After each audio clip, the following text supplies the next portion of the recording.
स्वागत है सबका अटैक ऑन टाइटन के रिव्यू वाली सीरीज में। और वो कमेंट जिसको पढ़ करके तुरंत मेरा ये एपिसोड रिव्यू करने का मन हो गया वो है ये ओपी कमेंट। ऐसे ही प्यारे प्यारे ओपी कमेंट करते रहो, रुकना नहीं, मैं भी नहीं रुकूंगा।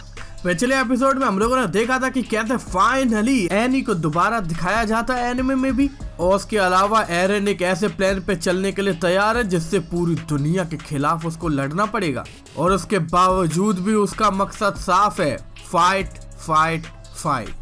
तो एपिसोड के शुरुआत में भी एरन फाइट कर रहा होता है और उसको यही करते हुए हांजी वहाँ देख लेती है। वो कंफ्यूज होती है, इसीलिए पूछती हुई कुछ सवाल जैसे कि एरन फाइट क्यों कह रहा है, क्या वो मिरर से फाइट करना चाहता है, और 2 बार फाइट कहने का क्या मतलब है, क्या 2 दुश्मन है उसके जिनसे वो लड़ रहा है 2 जगह। एरन कोई जवाब नहीं देता तो भी हांजी को दिक्कत की भाई जवाब तो दे, जवाब क्यों नहीं दे रहा। हालांकि एरन के नए जो हेयर स्टाइल है उसकी जरूर हांजी तारीफ करती है, और एरन का ये जो बदला हुआ मिजाज है ये भी बहुत ही अजीब लग रहा है हांजी को, क्योंकि जब पहली बार ये लोग मिले थे तब तो रात भर इन लोगों ने टाइटन के बारे में बातें की थी। और फिर हांजी यहाँ बोलती है कि उसने कभी नहीं सोचा था कि एरन हिस्टोरिया तक को सैक्रिफाइस कर देगा। अबे क्या हिस्टोरिया को सैक्रिफाइस, अबे उसको क्यों मरवाने पे तुले हो तुम लोग, ये क्या बात है। साशा के दुख से अभी लोग उभरे नहीं और तुम हिस्टोरिया के पीछे पड़ जाओ यार। अभी एरन तू बहुत मक्कार हो रहा है बे। तभी फिर ओपनिंग में से कहा जाता है मॉन्स्टर मॉन्स्टर मॉन्स्टर, और फिर आता है एपिसोड 69 का टाइटल, एक कमाल का आर्गुमेंट। तो 69 तक पहुंच ही गए हमें। अरे तरह 32 ही ना दिखाओ भाई, आगे वीडियो देखो। एनिमेज फॉर किड्स, इसीलिए इस बारे में ज्यादा ना सोचो। उसके बाद फिर कहानी जाती है 2 साल पहले। येलिना एरन को देखकर काफी खुश हो रही होती है, पर लीवाई उससे कह देता है कि अभी बस इतना बहुत है, ज्यादा घुलने मिलने की जरूरत नहीं है। फिर वहाँ पर एक शिप आता है हिजूरू से, जो कि पैराडाइज आइलैंड का एक इकलौता दोस्त देश है। फिर उसमें से आती है ये अच्छी वाली आंटी, जो कि तुम्हें याद होगा अभी पुराने एपिसोड्स में दिखाई गई थी, जिन्होंने की एल्डिया के एक बच्चे को बचाया भी था मारले में। वो बात अलग है कि वो बच्चा बेचारा ज्यादा देर चला नहीं। वो आंटी यहाँ आकर अपने परिवार का कोई निशान दिखाती है मीकासा को, और बिल्कुल वही सेम निशान मीकासा की भी हथेली पर होता है। मीकासा की मम्मी ने ये कहा था मीकासा से कि इसको छुपा कर रखना और अपनी आगे की पीढ़ियों तक इसको आगे बढ़ाते रहना निशान को। फिर वो आंटी काफी इमोशनल होते हुए बताती है कि जो मीकासा है असल में एक राजकुमारी है, क्योंकि उनके यहाँ का जो शाही परिवार है वो ग्रेट टाइटन वार के बीच में मची कंफ्यूजन की वजह से उनका एक बच्चा यहाँ पर इस आइलैंड पे छूट गया था, और उसी खोए हुए बच्चे की संतानों में से एक है मीकासा। पैराडाइज आइलैंड के जो अफसर वगैरह होते हैं उनमें काफी हड़बड़ी मच जाती है इस खबर के बाद, पर जो कमांडर पिक्सेस होते हैं वो बस इतना ही बोलते हैं कि ये समंदर ने हम लोग को पूरी दुनिया से जोड़ तो दिया है, पर अब भी हम उस बच्चे की तरह है जो बस चलना सीख रहा है। तो इसीलिए इन लोग के लिए बेटर यही होगा कि इस वक्त वो चुपचाप रहकर बस सोने की बाकी लोग कहना क्या चाहती हैं। हिस्टोरिया इस बात से काफी खुश है, क्योंकि मीकासा भी राजकुमारी, वो भी राजकुमारी, तो राजकुमारी बहने आई गेस। वैसे इस सीन में मीकासा मापा स्टाइल में भी काफी सुंदर लग रही है, मानना पड़ेगा। हालांकि बेचारे की ठुड्डी छुपा दी है, ये नोटिस भी कर लेना, वरना अभी फिर जो याद आ जाए तो सबको। पर हिस्टोरिया ठुड्डी के साथ भी ओपी। फिर पैराडाइज आइलैंड और हिजूरू नेशन वाले लोगों के बीच में एक मीटिंग होती है जिसका की क्रेडिट जाता है ज़ीक येगर को। फिर ये अच्छी वाली आंटी बताती है कि कैसे ज़ीक येगर ने इनके साथ एक सीक्रेट बातचीत में डील की थी, जिसमें कि इनकी तरफ से शर्त थी कि लेडी मीकासा से मिलने का मौका दिया जाएगा इन्हें। फिर हमें फ्लैशबैक में वो मीटिंग भी दिखाई जाती है जहाँ पर ज़ीक येगर इन आंटी को दिखाता है वो ओमनी डायरेक्शनल गियर, और वो ये भी बताता है कि इसको चलाने के लिए एक स्पेशल तरीके का ईंधन चाहिए होता है जो कि बनता है आइस बर्स्ट स्टोन से। और ये जो आइस बर्स्ट स्टोन है ये एक बहुत ही खास तरीके का मिनरल है जो कि पैराडाइज आइलैंड के अंडरग्राउंड में ही पाया जाता है। वो इतना कमाल का मिनरल है कि अगर ये हिजूरू वाले उसको पाले किसी तरीके से तो इनका जो देश है इस वक्त बहुत ही बुरी हालत में, वहां पर ऐसी इंडस्ट्री बन जाएगी पूरी दुनिया में इन लोग का नाम दोबारा से छा जाएगा। तो यहाँ से ये साफ हो जाता है कि ये हिजूरू वाले साले बहुत ज्यादा लालची लोग हैं, पैसा का चक्कर है इधर, पैसे का। फिर हम लोग के सामने आता है ज़ीक का सीक्रेट प्लान। उसका पहला स्टेप है रंबलिंग का एक टेस्ट रन चलाने का, जिसमें कि रंबलिंग से होने वाली तबाही का पूरी दुनिया के सामने शक्ति प्रदर्शन किया जाएगा एक छोटा सा नमूना दिखा के। इसके बाद फिर जो अगला कदम है उसमें हिजूरू देश की जरूरत पड़ने वाली है। उनकी मदद से यहाँ की मिलिट्री को इतना ताकतवर बनाना है कि रंबलिंग की जरूरत ही ना पड़े। और फिर आखिर में फाउंडिंग टाइटन और शाही खून वाले टाइटन को आगे की पीढ़ियों तक पहुंचाना होगा। होगा। जीक अपना 20 टाइटन किसी शाही खून वाले को दे देगा और उनके 13 साल का पीरियड खत्म होने तक उनको जितना हो सके उतने बच्चे पैदा करने पड़ेंगे। ये सब सुनकर अच्छा तो नहीं लग रहा वहाँ पर कई लोग को, पर क्योंकि इन लोग को अगर जिंदा रहना है तो रंबलिंग की जरूरत है, इसीलिए हिस्टोरिया यहाँ पर तैयार हो जाती है 20 टाइटन इनहेरिट करने के लिए। लेकिन एरन येगर को ये बिल्कुल भी पसंद नहीं आ रहा। इस तरीके से इन लोग को इतना कुचला गया हमेशा से, और उसके बाद अब इन लोग को भेड़ बकरियों के तरीके से आबादी बढ़ानी पड़ेगी। अगर ये है वो कीमत जो कि इन्हें जिंदा रहने के लिए चुकानी पड़ेगी, तो जीक येगर का प्लान भाड़ में जाए।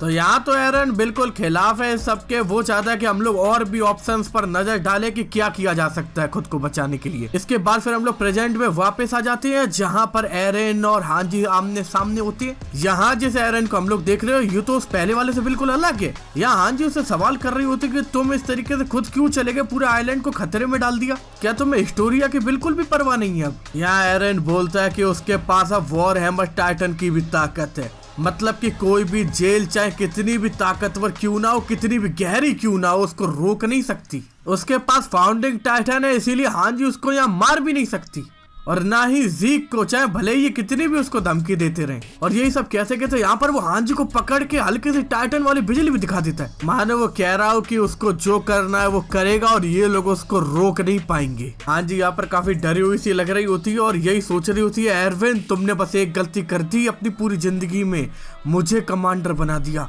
फिर यहाँ पर हम लोग को हिस्टोरिया दिखाई जाती है और उसकी भी आंखों में तुम काफी बदलाव देखोगे, और सिर्फ आंखों में ही नहीं उसके पेट में भी। ये देखो बे, ये तो प्रेग्नेंट हो गई बे।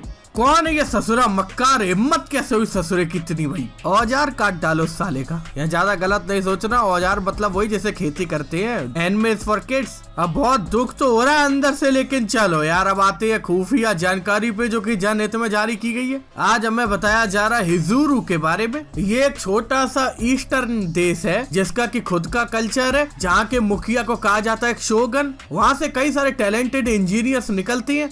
हिजुरु काफी तरक्की कर चुका है हथियार और हवाई जहाज के डेवलपमेंट में, और एक टाइम पे ये एल्डियन साम्राज्य का साथी भी था।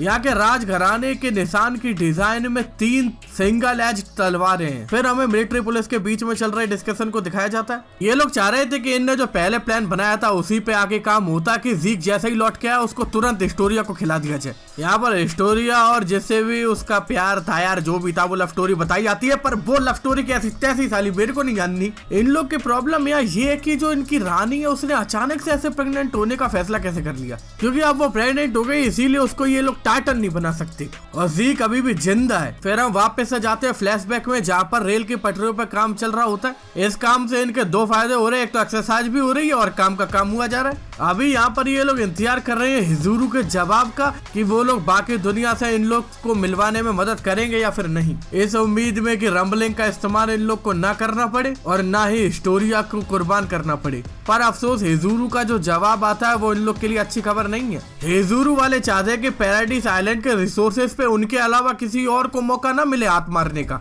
और इसीलिए वो बाकी दुनिया के देशों से इन लोग को मिलवाने में या ट्रेड व्रेड करवाने में मदद नहीं करने वाली, क्योंकि अभी पूरी दुनिया को ऐसा लगता है कि पैराडाइज आइलैंड वाले ही है उनकी सारी मुसीबतों की जड़। तो इसीलिए सारी दुनिया भी एक साथ है, स्टेबिलिटी बनी हुई है। मतलब कि ये लोग शायद हिस्टोरिया को नहीं बचा पाएंगे, और लीवाई खुद बोलता है यहाँ की हाँ सही बात है। काम करके वापस लौटते टाइम बात चल रही होती है मार्ले के बीच में घुस के एक बेस बनाने की। इसके अलावा एरन ये भी बोलता है कि उसके पास सिर्फ 5 साल बचे हैं, तो उसका टाइटन किसको दिया जाए ये भी फैसला करना पड़ेगा जल्द। यहाँ पे एरन के सभी दोस्त रेडी हो जाते हैं उसका टाइटन लेने के लिए, आर्मिन को छोड़ के, क्योंकि आर्मिन के पास ऑलरेडी एक है। बेचारी सासा भी रेडी हो जाती है, लेकिन आज हम लोग को पता है वो हमारे बीच नहीं रही। पर एरन ये बोल देता है कि वो नहीं चाहता कि उसके ये दोस्तों में से कोई भी ले उसका टाइटन, क्योंकि ये लोग एरन के लिए बहुत ही ज्यादा खास है, और इसीलिए वो चाहता है कि इन लोग का जो जीवन है वो भी काफी लंबा हो। तो यहाँ पर जो एरन है ये तो देखो साफ दिख रहा है कि उसे अपने दोस्तों की बहुत ज्यादा परवाह है। तो अभी प्रेजेंट वाले टाइम पे ऐसा क्या हो गया जो कि वो इतना बदल गया एकदम। प्रेजेंट के नाम से हम लोग फिर दोबारा वापस प्रेजेंट के टाइम पे आ जाते हैं, जहाँ एरन के जो दोस्त हैं वो डिस्कस कर रहे होते हैं कि एरन अचानक से जीक के प्लान को मानने के लिए इतना उतावला क्यों हो गया। ऐसा क्या जीक ने एरन को बता दिया या बोला जिससे कि वो अचानक से एकदम पलट गया, इन लोग के खिलाफ हो गया सबके। कोनी तो कहता है कि उसको हम लोग एरन भी कैसे बोल सकते हैं, क्या तुम में से किसी को वो एरन जैसा लग भी रहा था। और फिर यहाँ बात आती है कि अगर वो अपने सौतेले भाई की तरफ हो गया है हमारे खिलाफ, तो फिर हमें रेडी रहना होगा उसको काट डालने के लिए भी अगर जरूरत पड़े तो। पर यहाँ मीकासा साफ कर देती है कि ऐसा वो किसी को करने नहीं देगी। उसको अभी भी लगता है कि एरन इन लोग की परवाह करता है और इन्हीं लोग के लिए कर रहा है जो भी कर रहा है। पर अपना घोड़ा यहाँ पर काफी सही पॉइंट देता है कि भले ही मीकासा कितनी भी ताकतवर क्यों ना हो, जो एरन पुराना वाला था वो कभी भी इसे फाइट में आगे जानबूझकर नहीं बेचता था। पर ये नए वाले एरन ने तो मजबूर किया मीकासा को भी फाइट में जाने के लिए, और अरमिन से भी वो पोर्ट को फटवाया, बल्कि अपने सारे दोस्तों को जबरदस्ती इसमें घसीटवा दिया। अगर उसे परवाह होती इतनी तो इस तरीके का काम वो क्यों करता। मीकासा ये आप भी कहती है कि ऐसा उसने इसलिए किया होगा क्योंकि उसको हम पे भरोसा था और हमारे बिना वो ये सब नहीं कर पाता। पर फिर कोनी या सबसे दमदार पॉइंट लेकर आता है कि तो फिर सासा भी नहीं मारी जाती। फिर कोनी पूछता है मीकासा से कि जब सासा मरी तो फिर बताओ एरन ने क्या किया, क्या वो रोया, क्या उसको पछतावा हुआ जो उसने किया उस पर। घोड़ा या कोनी को रोकता भी है पर कोनी नहीं रुकता, वो बस यही बोलता है कि वो हंसा। सासा के मरने में ऐसी क्या बात थी जो उसको इतनी हंसी आ गई। बताओ मीकासा, तुम्हें तो एरन के बारे में सब कुछ पता है ना, तो बताओ क्यों हंसा वो। इस बात का तो मीकासा के पास भी कोई जवाब नहीं था। फिर आर्मिन बोलता है यहाँ पर कि मीकासा के साथ जाकर वो खुद एरन से बात करेगा और उसका मकसद क्या है ये जानने की कोशिश करेगा। पर अपना घोड़ा बोलता है कि पर इससे फायदा क्या होगा, अगर तुम्हें पता चलेगा कि उसका मकसद वही है जो कि ज़ीक का है, तब तुम क्या करोगी। इसके जवाब में आर्मिन बोलता है क्योंकि अब हम लोग के पास टाइटन सीरम है तो अपने पास ऑप्शंस भी हैं, जिसका कि मतलब साफ है कि अगर एरन धोखेबाज है तो वो किसी और को भी टाइटन बना सकते हैं जिस पर इन लोग को भरोसा हो। पर फिर कौन होगा वो जिसको कि एरन का फाउंडिंग टाइटन दिया जाए। उसके बाद फिर हम लोग पहुंचते हैं ज़ीक के प्यारे से होटल में, जहाँ पर लीवाई उस पर बहुत पैनी नजर बनाए रखी है और वो एक बुक पढ़ रहा है। और फिर इसी के साथ हो जाता है एपिसोड टू बी कंटिन्यूड। और इसको मैं रेटिंग दूंगा मस्त। इतनी प्यारी स्टोरी है इस एपिसोड में कि पूरे एपिसोड में तुम बस सोचते ही रह जाओगे कि एरन वाकई में अच्छा है अभी भी या फिर नहीं है, इविल बन चुका है पूरी तरीके से। तो इसी के साथ इस एपिसोड का रिव्यू हो चुका है खत्म। पर अगर इस एपिसोड को डिस्कस करने में इंटरेस्ट है तो डिस्कॉर्ड ज्वाइन करो, वहाँ हम बहुत जल्द करेंगे और उसकी लाइव स्ट्रीम आपको देखने को मिलेगी ड्रैगन एक्स लाइव पे। पर अगले एपिसोड की हाइप बहुत है, तो मिलते हैं उसी के रिव्यू में। तब तक आप एक प्यारा सा कमेंट कर दो।